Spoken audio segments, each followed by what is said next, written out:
this is Krista Gibson, your host of Keeping It Real, and my guest today is Reverend Judith Laxer. Hi, Judith. Hi, Krista. So we are continuing our series of the pagan holidays, talking about the different ones, and now we're going to talk about May 1st, which is Beltane, which for many of us is known as May Day. And I have to say, this is one of the holidays I don't really know anything about. So I'm really curious to see, and I was going to share with you when Rhonda and I went to Slovenia, which is, is a little tiny country many people haven't heard of, but we went there several years ago, and when we were riding from the airport to our hotel, there were all these maypoles that had, just kind of were there with the streamers hanging, and we said, well, what are those? And they said they're maypoles, and it was a huge holiday there that everybody did maypoles. So I'm just really curious, Judith. Tell us all about Beltane and maypoles and what's May 1st about. Sure, absolutely. I've got lots to say about the maypole, but there's a few things I want to say ahead of time just to kind of set up ways that we can celebrate the holiday. So Beltane is one of the 4 cross-quarter days on the wheel of the year. Imbolc was the first one that we talked about in these series. Beltane is the second. Lunasa will be on August 1st, and Samhain's on November 1st or October 31st. And these cross-quarter days are known as fire festivals. And so, all of the Sabbats really celebrate the season, so they're solar anyway. But the fire festivals really include the aspect of fire in them. And if we remember back to Imbolc, it was a time to make candles, to bless candles, to welcome the lengthening days and the return of the light, so we can see how fire was expressed that way. When it comes to Beltane, now the fire that we're talking about is not only in the long days, because now, of course, it's night or longer. Yay! But in the passion and the aspect of passion and transformation that fire brings.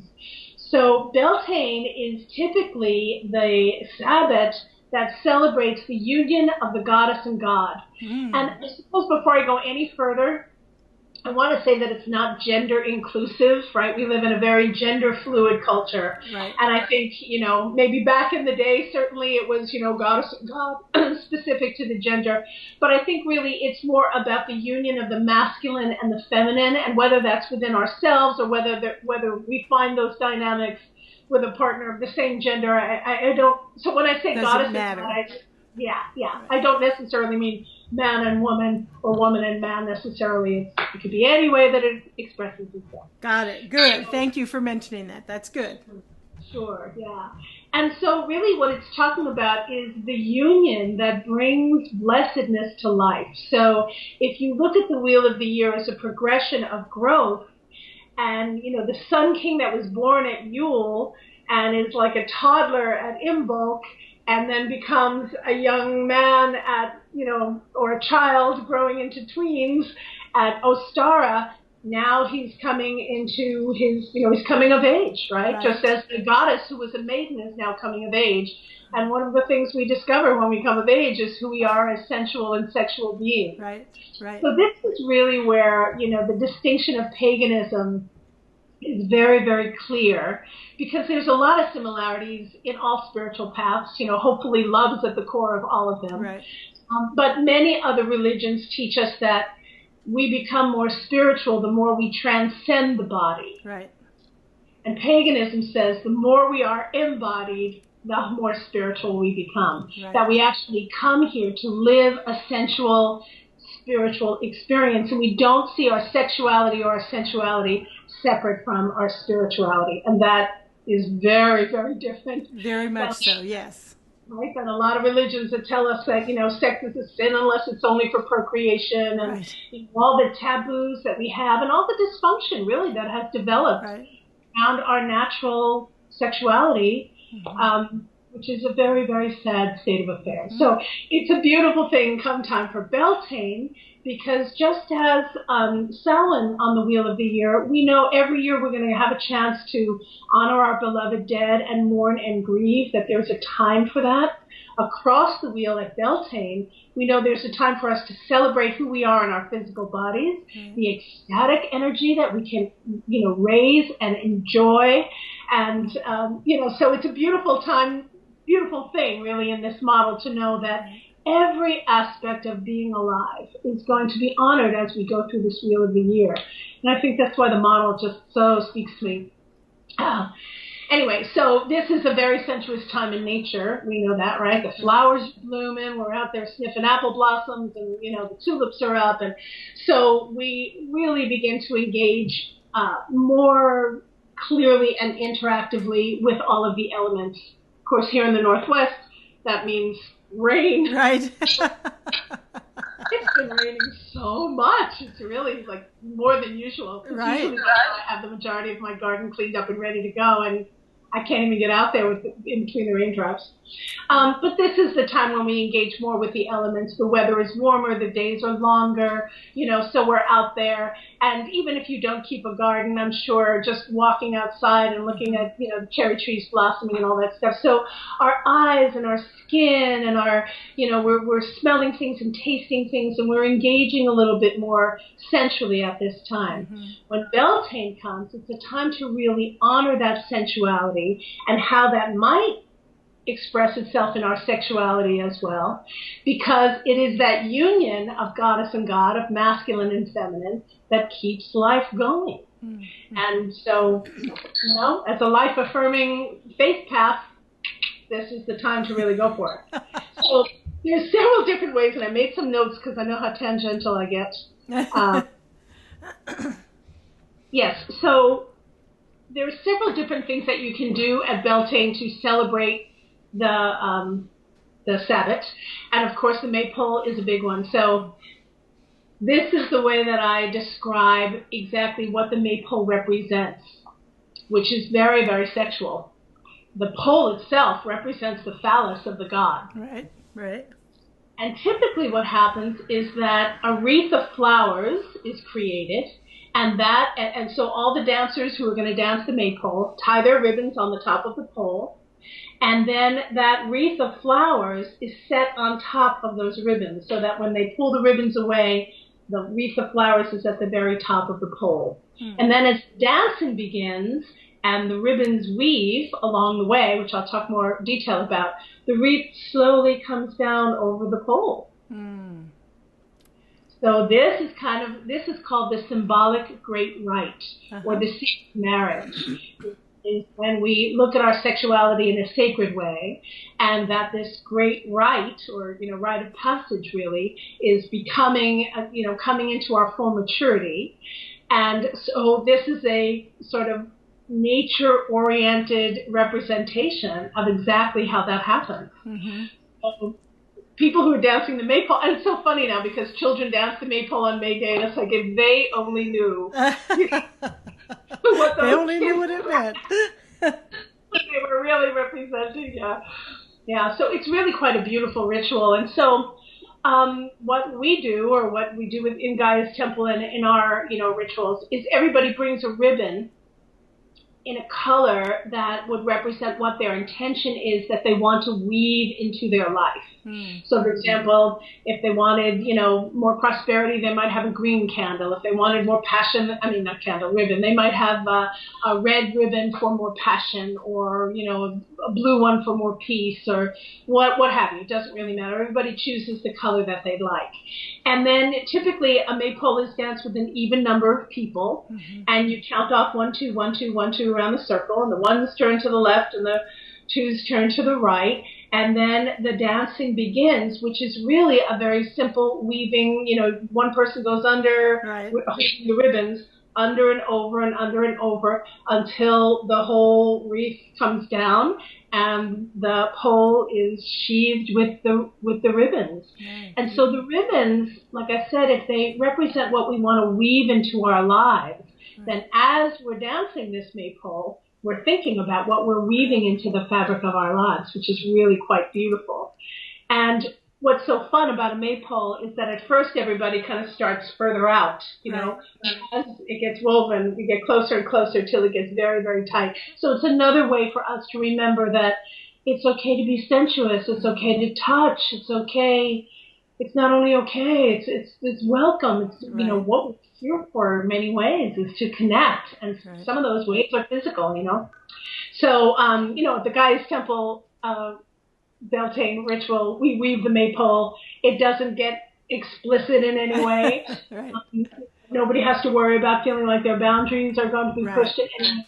But there is kind of a collective understanding that we are embodied in our spirituality, and this is one way that we express that. Right. Really quite beautiful. And years ago, before I had a community here, and I couldn't really find a maypole or a community that was doing this, I knew I wanted to weave something into my life at Beltane because I wanted to use the energy at this time of year for that purpose. So I just got 3 little ribbons. Actually, they weren't ribbons. I think it was skeins of embroidery thread. And I put 3 of them together and tied a knot, and I just wove like a little braid. As I wove it, I thought about my intentions on what I was weaving. So even if you can't find a maypole, it's great to do some sort of a weaving, something somehow, because that's how you do the magic to actually manifest what it is that you want to continue to grow in the growing half of the year. Right. That's neat. I like that. Yeah, it's really lovely. And of course, we sing as we go around the maypole too, so it's all about frivolity and lightheartedness. And goodness, can't we use some of that these days, Can't we? Yes. Everything is so serious and so dire and so stressful, and so to just, grab a bunch of flowers and, and a ribbon and like go down to the maypole, it just reminds us that there can be this beautiful sense of lightness, The other thing that I want to talk about Beltane is that I referred to it before that, the Sabbats have their opposite across the wheel. So like I said, at Samhain, we're honoring our beloved dead. Here at Beltane, which is directly across the wheel of the year, we're honoring the beginning of life, right? This is how life begins by this great conception. It's also said at Samhain that the veil opens and parts between the land of the living and the dead for us to connect with our ancestors. A similar portal opens at Beltane, only this is to the land of the Fae, to the land of the fairy. So evoking that sort of magical energy, which is often invisible, but still there. Very fleeting, kind of hard to pin down, but energy is magnificent. And so in our Beltane celebration, we invoke the fairies and we ask them to come and bring us that sense of magic, which is when time stops. And, all over the globe, in just about every culture, there is an understanding that there is something that we would call fairies, some beings that are hard to see or catch or know about. And in all different cultures, they have different experiences of them. And here in America, we call them fairies, and they look, like little things with wings, and they pick them. But in other cultures, they're depicted in many other different ways. And cultures do not perceive them as benevolent. They find them as mischievous and dangerous, and they're afraid of them. Here, and my experience with the fairies is through the plant life on the earth. And each plant and each flower, the spirit of the plants are referred to as the devas, D-E-V, right? The devas of the plants. And so each plant has its own medicine, its own magic, its own gift to us. And hopefully we are a gift to the plants as well. So when you connect that way with the plant life, and it becomes something more than just, the landscape in the background of your life, really take a look at what is also growing here with you. There's a deep sort of connection there, and that's also what we invoke. Because when you think about it, if there were no plant life on this planet, life would not. There would be no life. There'd be no oxygen. There'd be no food. There'd be no medicine. So we, in reveling in the plant life this way and honoring that sort of mystical, spiritual connection that you can't quantify right. or take a photograph of or prove really in any way. That helps to expand your faith, and it helps you to recognize that we are deeply connected beyond what we think we are, you know, computer in the car in the house and, you know, all that sort of stuff. And it's beautiful. It's beautiful. It is, yeah. No, it sounds like a great holiday. I'm interesting to learn more about it. It's great, yeah. Yeah. So those are pretty much my notes of the highlights that I wanted to, you know, talk about. I can tell you this: if you are engaged in a love or a relationship, if you have a lover, this is a great time to make sure you make love on May. Celebrate, absolutely. And you know, you might also think of the energy that you raise in your love making and direct it toward some sort of intention that you have. Just say, you know, let's go make love to get that house, you know, right. whatever it is that we want. And then you just sort of keep that in the back of your consciousness. It's quite beautiful. Right. And actually, I just thought of one more thing that is a typical, beautiful, and very, very easy way to celebrate May Day, which is there is some lore, and I don't remember exactly where I learned this, but years and years and years ago I did, and I do it every Beltane morning. And they say when you first wake up, go outside and rub your hands on the dew on the grass or on a leaf and wash your face with it. Oh, nice. Yeah. And that is the way, I mean, you know, they say to stay young and beautiful, and, you know, that's great. To wash your hands with the first dew of the May morning. Oh, that's wonderful. Simple thing to do, and it's really quite beautiful. It's cool and refreshing, and yeah. Well, so that's another thing to do. One thing I was going to mention, I don't know if you know dogs named corgis. We're getting a bit of feedback here. You know corgis, right? The dogs that are called corgis. They're from Wales. Well, we have 2 corgis, and corgis, they all have a real distinctive mark around their neck, and they say that the corgis are the dogs of the fairies. And the markings on their necks are where their bridle was, or, you know, that where the fairies would, you know, ride on their backs and hold on.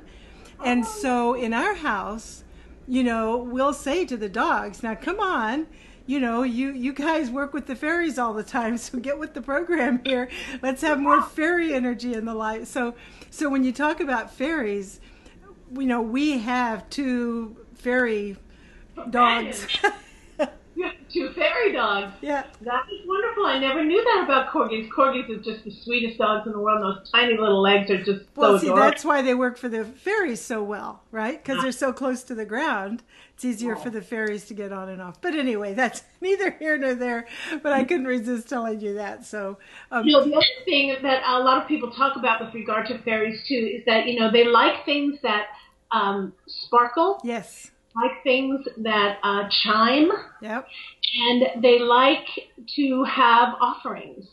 So, you know, there's a certain spot in my garden where I can really feel the presence of them, even more than other places in my garden. And I feel that just walking outside, because I guess I'm just kind of tuned into it after all this time. But there's one part in my garden in particular, and I can feel it as I walk over to that part, that it's like the veil starts to part, or I can sense presence, you know.